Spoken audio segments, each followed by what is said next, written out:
because they say we hold a lot of emotions in our hips. Trauma, stress. Emotion, stress, all those things. Past lives. Yeah. Welcome to Zen. Welcome back to Zen. We're Zen Sisters podcast. Yes. I'm Brianna. And I'm Ashley. The yoga practice, I mean, just talking about it, the yoga practice forces you to prioritize yourself. Yeah. That is literally, when you have to go, when you're investing as a student, right? You're investing. You're getting the yoga mat. And then we live in LA or we're in America, right? So we're going to Lululemon. They do make kind of like the best yoga mats. I love it. But you're going to Lululemon to get your yoga mat. That's $100 right there. Bye.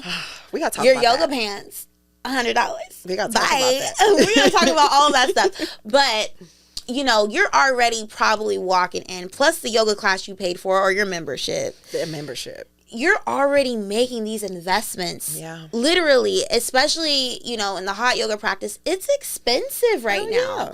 Yeah. And I'm not even going to sugarcoat it. Like, you're walking in probably a good $300 just to get your mat on the floor. And that's just me mentioning, when you go to these bougie boutique studios, you walk in the room, everybody's wearing Lululemon, everybody's wearing Aloe, everybody's wearing these brands, right? And so you want to feel included in that. And but I will say, and this will be a whole episode, but I will touch on it a little bit, that I do find when I wear Lululemon, the fact, like, I am able to get into the postures deeper because it's almost like a second skin, right? But as I've grown and as I've traveled and I've found these other brands that are natural, that are, yoga clothes made from bamboo or from plants. I love bamboo. Oh, God. Yeah. I'm learning, and I'm like, oh, okay, that's not the only way to do yoga, right? But I think for a lot of people, you're investing so much. But in general, yoga, it's an investment, right? Yeah. And so I think it's great to prioritize yourself, invest in yourself. And I think yoga is kind of forcing a lot of the women I teach to do it for the first time ever. Like, I have literal powerhouse women who are, they run their own law firm. I have this one lady, she runs her own law firm, and she is just a boss. And she has a husband, and she has kids, and you have the house, and you have the, staff at your house to manage and your law firm to manage. And it's like, your yoga is the one thing for you as a student. I think that's major, and I think that's amazing. And I love that, you can put all the BS aside. It's the one place where you can show up for yourself. And I think that's what people need now, especially now more than ever. It's ever since COVID, ever since COVID, people need a place where they can show up for themselves. And for this, and I tell students when they walk in the room, for the next 60 minutes, leave everything outside of this room that does not belong. Super important. So anything, you walk into the yoga room, you're thinking about the future. You're thinking about these things that are due on Friday, this work meeting you have tomorrow morning. You're thinking about what happened yesterday. You're thinking about, the kids, all of these different things. I need you to focus on you, on your breath, and we'll release this monkey brain, these thoughts scattering around in your head as we move throughout this journey together. And every room it's a different experience every single time. So every time you come on your yoga mat, you're never going to have the same experience twice, because you're never the same person twice, right? Absolutely. You're always showing up. You're always having different things that are changing you, creating you into that new version of you each and every day as you show up.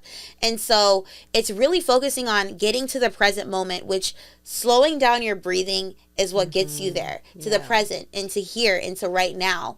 And for a lot of people, they need these extreme things like the heat and the humidity and the music and the this and the that to get them to a place of stillness. Wow. Stillness. You need to get to this place of stillness. And people are literally paying thousands upon thousands of dollars to be able to be in a safe enough environment to be able to be in stillness. I saw even places in Asia where people are paying money to give their phone and cell phone and work laptop and lock it in a box for an hour just to be without the distraction. People are desperate right now. And so as much as, I can talk about the things I don't like about the community right now, the yoga community, and how, how many things should be different about it. I will say, I think there is a beauty in investing in your own, I would say, self-love journey as a student, to be able to say, you know what, I'm doing this to show up for myself. It's uncomfortable. You're practicing, and I I had someone tell me earlier this week that, the reason why they don't want to do a yoga class is because they're almost afraid of their own body in front of other bodies. And I find that very interesting, because I've never heard that before. Like, you're almost afraid to do the yoga class in a group setting because other people are watching you.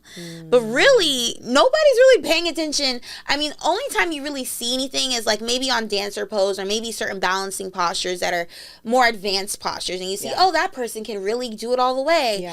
But really, you're focused on you and your own practice. And most people, they're in their own zone. Everybody's in their own chapter. Yeah, for sure. So, I mean, what do you have to say? I wanted to talk a little. I wanted to bounce back to what you mentioned earlier about it being really expensive to, a lot as a student. Yes, the self-love journey, period. It can be expensive, but there's also affordable ways. There's community yoga. You don't have to sign up to these really expensive, yoga studios. You can practice. Put on YouTube and practice, your yoga postures, or put on a playlist, at home. Go to the park, yoga in the park. Again, I want to stress that it's not only a luxury, it should be a necessity, and everyone should have access to it. And start with where you are. Everybody's journey is different. I started off with a very cheap mat, and I found that when I was using it, it was crumbling. It was crumbling. And then, if I'm practicing as much as I'm practicing, that's when I started to invest a little bit more. But there are, Black owned athletic brands. Actively Black is a Black owned wellness workout active wear company, and or again, it doesn't have to be Lululemon in these things, right? Invest, wherever you are, start there. Start with what you have. I remember I didn't even have some yoga. I would just wear regular stretch pants and, a sports bra that was raggedy. And I was just like, okay, as long as I'm showing up, and that's all that matters. Showing up for yourself. Yeah. And I didn't have the, thank goodness at the studio where we started, it was only $100 a month. And I was like, okay, I can afford that. Right. At that Barely time. At times it was like, oh, should I, turn it off? But I was like, you know what? This is a priority for me. So I'm going to do this. It's $100 a month. And it got cut off sometimes. And I just had to reactivate it when I had it. Right. And it was like, how much money am I spending on my wellness a day? It was the mindset I had to change. Like, I'm worth it. Am I worth this, showing up for myself? How much better can I be of a person, of a daughter, of a sister, of a friend, of just to myself if I show up for me? And so sometimes that would be yoga. Sometimes that would be just me drawing a spiritual bath. It would be. And your products for that. Yeah, and your products for that. And it doesn't have to be super expensive. Again, start where you are. And as you, deepen your practice, and if this is something that you find really helps you, you may want to invest a little bit more. You'll begin to invest more. Yeah. But just start where you are. I think that's truly important. Also, taking advantage of the different pricing opportunities. For example, when I do events, I always do early bird pricing. $25, it's all you. These studios, they have the first week, $30. Right. You get a free 2 weeks. You get a free month for $50. Like, take advantage of those opportunities. Class Pass. I think you buy credits and you can go to all the different studios. Gym memberships. They have $10 gym memberships where you have access to yoga. Absolutely. There's free events on eventbrite.com. Like, there's just so many ways to get going. You just have to figure out what those deals are to see if you resonate. Yeah. Absolutely. Yoga's for everyone. Wellness is for everyone, and I hope that you are prioritizing your wellness, your self-care journey, whatever that looks like for you. So as an instructor, I know you mentioned having athletes in your room and very successful. I've had, girl. Hold on. Okay. You got a story to tell, but I like.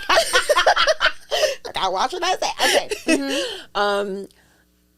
you see these beautiful people that come in the room. You see them Yes. transforming. Especially in Beverly Hills. I mean, yeah, everybody's beautiful. It's LA. Yes. Yeah. And, so have you ever had an experience where you were attracted to a student and if so, like, how did that work out for you? Oh my gosh. So yeah, I will definitely say, yeah. So I remember I was teaching at 6:30 a.m. and this gentleman talked to me after class, and he was like, people just like to share what they do for work. Yeah. And super attractive guy, and he was like, oh yeah, I play for the Knicks. And I was like, the Knicks, like, who was it? Oh no, he was like, I work with the Knicks. Oh. And I was like, I don't think he said it play. He was like, I work with the Knicks. Okay. And I was like, oh, Knicks, like Knicks makeup. Girl, I didn't even make the correlation. Like, I wasn't even thinking like sports. So I was he like, didn't oh, look athletic. Knicks. Because I don't watch sports. Listen, first of all, I'm not the type of woman who's going to be like, when a guy on a first date, he's like, oh, do you watch sports? Listen, no, I don't watch sports. I'm not into sports, Mm-hmm. Anyway, he was like, no, Knicks, New York Knicks. And I was like, oh, okay. So it's just funny, Shout and out I to will the New say, York Knicks, by the way. shout out. And, I will definitely say, as an instructor, you do have, students. There's that weird thing, and I think there's a name for it, where students start to like fall in love with their teacher, or you're showing up. I think so sometimes. Yeah. Or like, people who fall in love with their therapist or something, because it's like, that's the work that we're doing, right? You're vulnerable, you're vulnerable, sharing, and yeah. you're mad. Yeah. I'm giving you adjustments. Yeah. I'm giving you alignment cues. Not we're actually not allowed to touch people, so I give alignment cues though to adjust you in the right position. Or I'm calling you by name. That's a huge thing at the studio I work at. Yeah. Like, call you by name. And so I'm seeing you all of the time. Then you come start seeing me every single week. Yeah. For the most part, no. I mean, obviously when I'm teaching, I'm like, oh, there's a lot of attractive people in this room, But, and I think just naturally people who are consistently investing in themselves and working out every day, there's attractive bodies in the room. So never been on a date with a guy I have never been on a date with a student. Wow. Well, that's good. Yeah. And you know what? And I will say, the one time I have liked a student or something, or like, I'm like, oh, he's really cute. And then we talk after class, and then we exchange numbers, and then we exchange Instagrams, and then we talk and flirt and stuff. But I've never wanted to cross the line. Smart. Because I don't know, it makes me uncomfortable a little bit. And maybe I need to do some more digging on it, but I get a little uncomfortable. I don't know. I don't want to, because I see it as like, you were my student, And also, I think sometimes people kind of only see the persona of like you as an instructor and not you outside of this room. Yeah. Like, I'm not always this perfect, quote unquote, yogi image that maybe you feel is portrayed by. Because think about it, as an instructor, I'm setting the room tone. Like, I'm setting the mood. Like, the lights are dimmed out. I'm changing the colors. Now we're doing this sunset lighting, and it's intimate, and the heat is going, and the sweat is going, and this is going, and I'm talking to you, and I'm calling your name. Like, the whole thing is like setting the mood, right? Yeah. And so sometimes I feel like it's almost like not a false situation, but almost kind of like a fantasy. Yeah. It's a fantasy that's kind of setting up in your mind, but you don't see all the theatrics behind the scenes of these boutique studios where I'm setting the music to a certain, and mind you, I got my playlist down to the point where I'm gonna send you through, like, I literally have a playlist. Every time I play it, people cry. I love your playlist. Thank you. And it's because I do this build up of the traditional peaceful sounds into nature, into African drums that ramp you up and and speed up the heart rate a little bit, and then I take it all the way down, and now I'm playing classical music. I'm playing this song that reminds you of your childhood. I'm playing this song that really makes you sit with yourself, and then you hear the sounds of like the piano playing, and you have like a breakdown. Oh yeah, for sure. So you definitely have it's like you're playing on our emotions, and it's a very vulnerable space to be in. Yeah. And teachers don't you do. You realize you have a lot of power in that. You do. In that room. As an instructor, because like you said, you are taking us through a journey within, and it's taking us through these traumatic things that are, because you're playing certain music. Maybe it's something that we heard before. Maybe it's something in the drums that brings up something, and emotionally we're just like, exactly. and so you have a way to play on our hearts if you wanted to. So I like that you're really mindful about not, crossing that boundary, because you understand you kind of have a duty to create a safe space. And once you cross that line, it makes it uncomfortable if things never work out. You know what I mean? For everyone. And, and even as a student, I went on a date with one guy in a yoga studio. Never been intimate with this guy, but just went on a couple dates with him. And prior to going on the dates with him, I thought about it. I'm like, this is my safe space. I come here all the time. Do you really want to cross that line, even as from student to student, with someone? Is it work? Exactly. Because if it doesn't work out, we go through a breakup. And not that I'm thinking about those things, but if this is my space, like you mentioned earlier, like powerful woman, she has her husband, her career, her children, all these different beautiful things. But when she comes to this yoga studio and she puts her mat down, it's about me. And yes, and that's kind of been the same thing for me, where I'm like, this is my space. I'm not going to allow, a relationship or someone to come into this space unless I invite them into, because this is my space. So if I invite you into this space to have this experience with me, then, it's a little bit different, because I know it's always my, this is my safe space. And girl, we need to talk about that when we get into relationships, because you know what? It's kind of, and people may or may not like this, but I don't know. I kind of feel like now going into relationships, right? Like if you feel called to come with me to do a yoga class, great. But I'm kind of done with trying to, like, I'm not here to be your healer. Like, I don't want to, in relationships anymore, or even friends, where it's like, I'm begging you to come with me to hot yoga. Yeah. I'm begging you to come take my class. Yeah. I stop that. And I'm done with that. Yeah. Because if it's something that is in your alignment, that is in your journey, that is feeling called for you to do, great. You will seek that on your own. Yeah. You will come to me. And I've found that the people who come to me, they ask me, because when I was a new teacher, I was so desperate for people to come to my classes. I was sending in the family group chat, please come. My best friends, please come. Random people, please come. And nobody would come. And I'm like, I would get so upset until I just let that expectation go. And then the people who were interested, they came to me. Like, and so it's more like now I'm showing up as who I am. I love that. And if you want to experience this, great. Yes. But I'm done trying to, beg a boyfriend to come with me to hot yoga. I've been there. And then I've also been there where the guy I'm dating, it almost feels like he's mocking or mimicking, and that bothers me too. Like, you weren't even into this stuff before, and now I'm so into it, and now it's almost like I don't even, as an instructor, I don't even necessarily need to date someone who is, this yogi or wellness space person. Right. I kind of want to be with, I'm a whole person, you're a whole person. Absolutely. But to get back on track. But it's really a real thing. I think when you're excited about your spiritual awakening journey, you want everybody to be a part of it. You want everybody to have a piece of it. But I encourage you to just take on the experience on your own. And also you have to watch out for, sometimes you want people to come with you because you're uncomfortable being alone in this journey, in this vulnerable experience. And so you want so-and-so who you're comfortable with, your homegirl, you want her to come do yoga with you and experience this journey with you. And this is a journey you take alone. Absolutely. This is a lonely journey. Yes. Spirituality, the spiritual journey is a lonely journey. Yeah. It's not meant, for you to have a friend in it every time. You may lose friends. You're going to lose some friends. You're going to lose some friends. You're going to lose a lot of friends. You're going to lose relationships.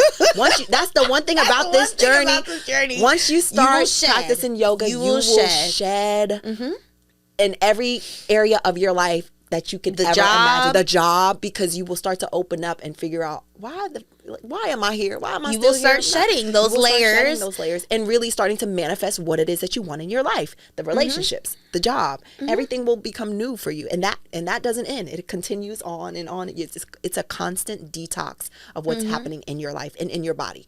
We talk about these. I just want to, talk about a couple benefits of yoga too, because we have talked about how it, shows up in our lives, but just health-wise. The science behind it. Science behind what is it. it doing for you? So many things. You're detoxing your organs. That's one of the biggest things, like being in eagle's pose. And you're twisting everything up. Yes. You can move the body in other ways, like, your arms, your limbs and things like that. But what exercise really allows for you to detox your organs, your kidneys, parts of yourselves that remain untouched, that no other human can even touch. You can't even touch. You're massaging these organs. Yes. That's why a lot of times you even your digestive system. I've recently Bali, we just came back from Bali, hosting a yoga retreat in Bali, which we are going again in May 2025. I had to plug that in. But I got my first colonic out there. Ooh. And interestingly enough, and now I've just had a second one, but like not much is coming out. But I told the lady it's because of the yoga. Yeah, TMI. The yoga is literally massaging your entire digestive system. Absolutely. So you are actually developing, like you're supposed to actually have a bowel movement every time you eat. Yeah. So the yoga is flushing your system completely out. And then with the added sauna aspect to the hot yoga, that's giving you even more detox, and the sauna has been proven to especially help with addiction. Ooh. Getting that out of your system, out of your blood, out of your pores, out of your body. So that's alcohol addiction. Cigarettes. That's a big hookah. one. Those vaping pens are terrible now. Yes. What else? Sex. A lot of sex energetically. Addictions. A lot energetic of things. Anything that you are like addicted to. Porn. Yeah, like that. That was a thing for me too. And then, like when I first started yoga, I was like, I can't do this anymore. Like I just, again, it's just these things start to detox from the body, and your it's super awareness incredible. Wakes up to what you are putting in your body, and what you put in your body is also the relationships you have with other people, the things that you see, the things that you read, the things that you watch, listen to. All music, of these things. The music taste starts to change. Oh my gosh. Not only the music, and also just what you're watching on TV. Like I literally don't even. I used to be addicted to Real Housewives, and I still kind of still watch it every time and time again. But just the reality TV thing, I was hooked, and I was hooked. 90 Day Fiance, just everything. And, as time has gone on, I look up and I'm like, I haven't watched a TV and I don't even remember the last time. And now my energy is so sensitive. I'm so aware of what we put in. Absolutely. That moving forward, like the last person I dated, he always needed the TV on, and he would put on like a scary movie to go to bed. Yeah, a scary movie, like gunshots going on while yes, like we're trying to go to sleep, and the people war going on inside him. Yes, and so I'm like, I cannot go to sleep with it. Like I'm at the point now where I've made the decision to. I don't even need a TV in my bedroom. Like I don't have one. A TV is a magnet. Yeah, I don't have one in mine. It's a magnet to your energy. But what are some other yoga facts? Benefits? Yeah. So according to Johns Hopkins Hospital, I have the 9 benefits of yoga just pulled up, just to run through a couple, and then I'll run through them, and then we can go back and add our 2 cents. So first thing, yoga improves strength, balance, and flexibility. Yoga helps with back pain relief. Yoga can ease arthritis symptoms. Yoga benefits heart health. It relaxes to help you sleep better. It could mean more energy for brighter moods. It helps you manage stress. It connects you with a supportive community. It also promotes better self-care.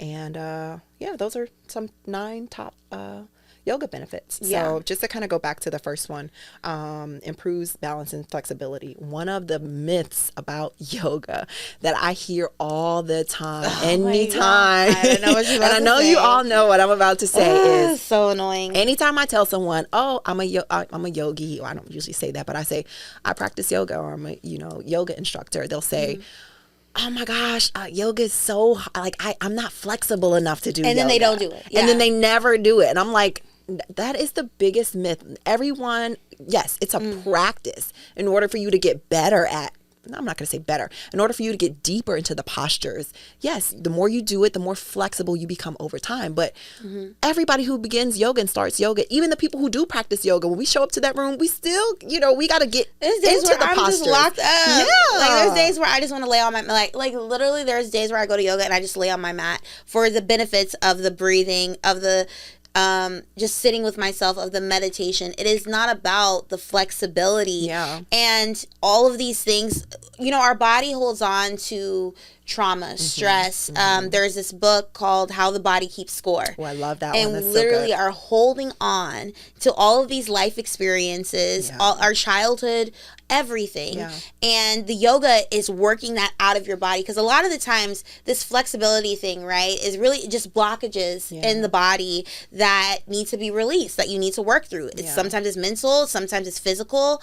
And so the more work you do in the yoga, I mean, there's people who, I had one lady who was in a car accident, and to the point where the tire was wrapped around her body, and they didn't even know if she was going to be able to walk again. And the yoga rehabbed her, and now she's a super advanced student. Yoga literally heals the different parts of your body, and so, but you got to get in there. You got to get on your mat. And it's not about your flexibility. Don't walk into yoga thinking that, oh, this is for my flexibility, or this is for, I have to be this certain thing. I have to be a size 2. I have to be this person. Like, be you and show up as you, and you'll work through whatever's going on with you on your mat. Absolutely. One thing that I also wanted to mention was the sleep-wake cycle. It's insomnia. It really helps with the circadian rhythm, because we do a lot of compressions, and the compressions within your thyroid, and it really brings us into balance, our hormones into balance, because a lot of times the hormones are out of balance. And so what it does, when we're in postures like pyramid pose or triangle pose, when we place our foreheads on our knees and we're compressing our neck, it's really getting into the thyroid and allowing us to bring our hormones into balance. And the hormones, of course, that has to do with the nervous system, your sleep cycle. You're up at the same time that the sun is up, and when it's time to rest, you're getting the rest that you need. You're not having trouble sleeping. A lot of people, I feel, in this world have trouble sleeping. They're taking melatonin, they're taking these sleeping pills, they're taking Ambien that are highly addictive, and it's like, you don't need to do. The reason why that's happening is because you're overstressed, you're overworked, your body. You need all these things to help you just again find stillness and go to bed. It's like you need chaos to go to bed, or you need to suppress the things that you're not dealing with, that are affecting your nervous system, that are affecting how you think, that are affecting the way you think, slowing down the thinking, stopping thinking, and so yoga really allows, when we deepen into some of these practices, it really helps us with our nervous system and really brings our hormones into balance. And I think that that's really, really has been really helpful for me.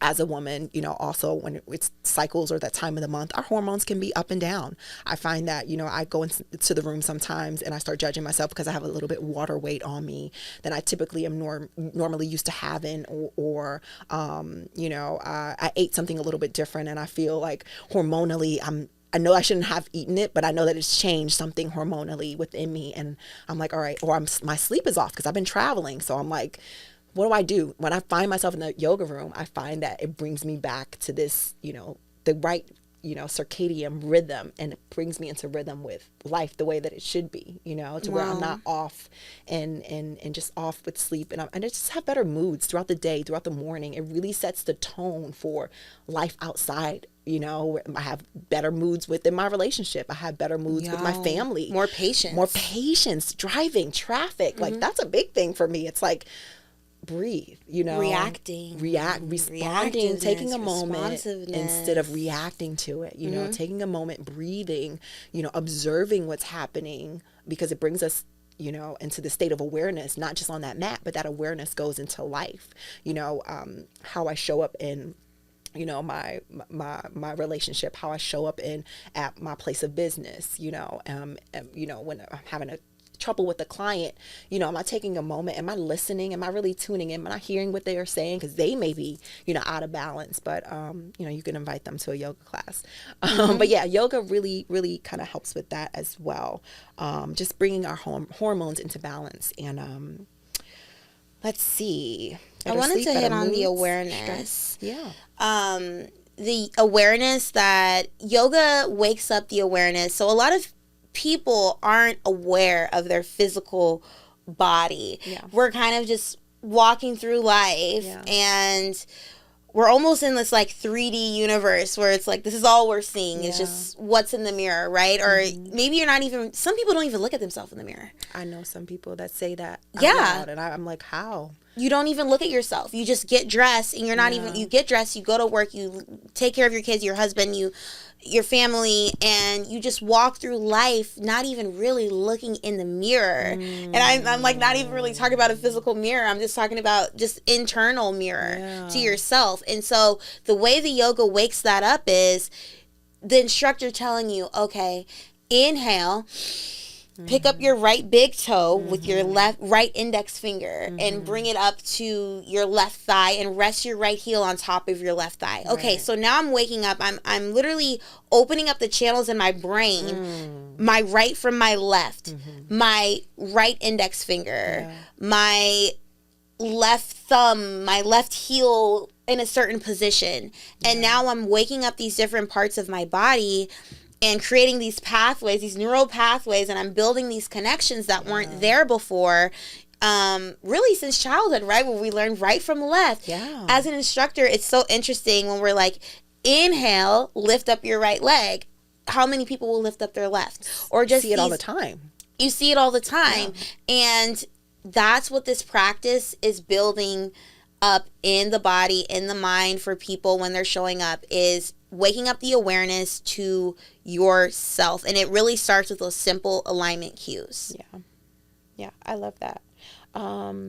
So one of the final things I want to touch on, and if you have any, final thoughts, is one of the things I love about the practice of, being in the studio is the community. Ooh. Community is everything. I know that lives, and we go through and we grow through different things, but and we talk about the spiritual journey being a lonely journey, but it doesn't have to be a lonely journey. Yeah, you're going to have to do the work, right? You're going to have to do that internal work, but how great is it to have a community around you where you can go into your instructor and say, wow, hey, I'm going through this today. And the instructor can just say, I've had it where instructors will say, hey, so-and-so is going through a hard time. Let's all send them some love as we're, working through our practice. Let's take a deep inhale for them and exhale that everything you're going through or growing through is done. It is, anything that you're worried about, it's already taken care of. And just to have that collectiveness where, like, everybody's rooting for you. Your instructor's rooting for you, like to come to overcome whatever you're going through. Has been really helpful on the spiritual journey because it does feel lonely at times. You do feel like, man, like, I lost friends, or I lost that job, or that relationship isn't working anymore. Like nobody knows, how I feel. Nobody knows what I'm going through. But when you have this space where you can show up and see that, hey, that's so-and-so, or hey, this is so-and-so, or my favorite instructors, and they played my favorite song today, it really, really makes a difference in your life.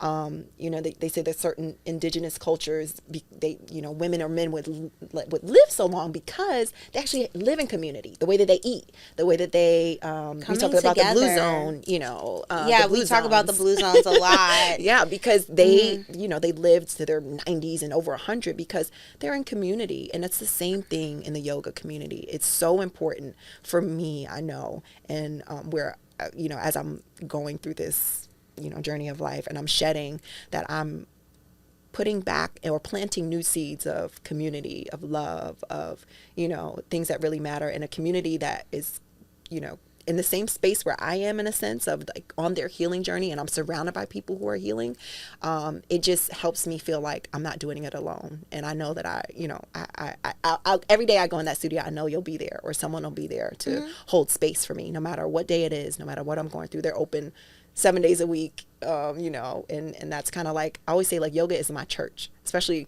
not just on Sunday, but every day. Like, yoga is my church, where I get to practice my spiritual, practice and really heal through things that I experience throughout life. Wow. Anything else you want to share?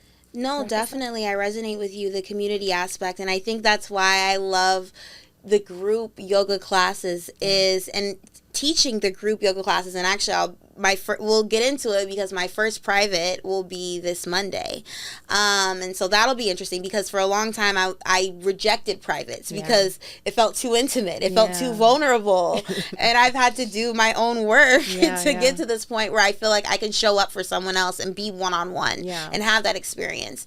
But as a group, as a community, I mean, when you see the same people showing up, so-and-so is going to be there at 7:30. Your favorite teacher. And that's why, as an instructor, I try to make sure I show up to my classes and I'm there for my students, because we are all healing together. And your teacher is a student. We are all learning together. We are all going through these things together. And I really think the group yoga classes is a great way to just find a community of like-minded individuals who maybe they didn't want to be there that day. Maybe, there are times, it's such a healing journey for me. There have been times where I stop at the store just to pick up a sports bra to wear for class today, or I go through the lost and found at the studio and I'm like, because I need to practice today. It's that important to me. It's that important to me to prioritize myself, to put myself first, to have yoga really be my non-negotiable. So no matter what, relationship, because I don't know why that always comes up, because sometimes there's this battle, right? And we're going to get into it. But of needing to show up for yourself and prioritize your time in 60 minutes of your day to do something for you. And I encourage every individual out there to take the time, if it's not yoga even, whatever that is for you, to prioritize yourself and invest in yourself. And, I just think it's really a beautiful thing. And for us, it just so happened to be yoga. So I love that. And just to wrap up, I just want to share, as a student, one of my favorite things is when hot yoga studios have cold towels. Ooh, I love that. Or when a teacher, I don't like to put it on my face because I like to slap it on your face. I don't like that. I don't like that. Like I had like acne from that, and I didn't notice that was happening. I was using the studio towels, and I was like, ugh, it was breaking me out. There's so only bad. so much that they, and I've seen the behind the scenes of that. And my favorite thing is, you talk about like the environment of the yoga studio is going into a yoga studio and practicing and the energy of the students in the room. And practicing when I get to practice next to you, it's like, I know it's gonna be a good flow today, because we're vibrating off of each other's energy. So I'm like, this is gonna be a good class. It's true. And I've seen it the other way around, and that's why I said just be very aware of, and everybody needs to have access to yoga and things like that, but also just being aware of who you bring with you, who are you standing next to. It really can affect your practice, because we're all in it together, and we're all opening up our chakras to the point where we're all connected.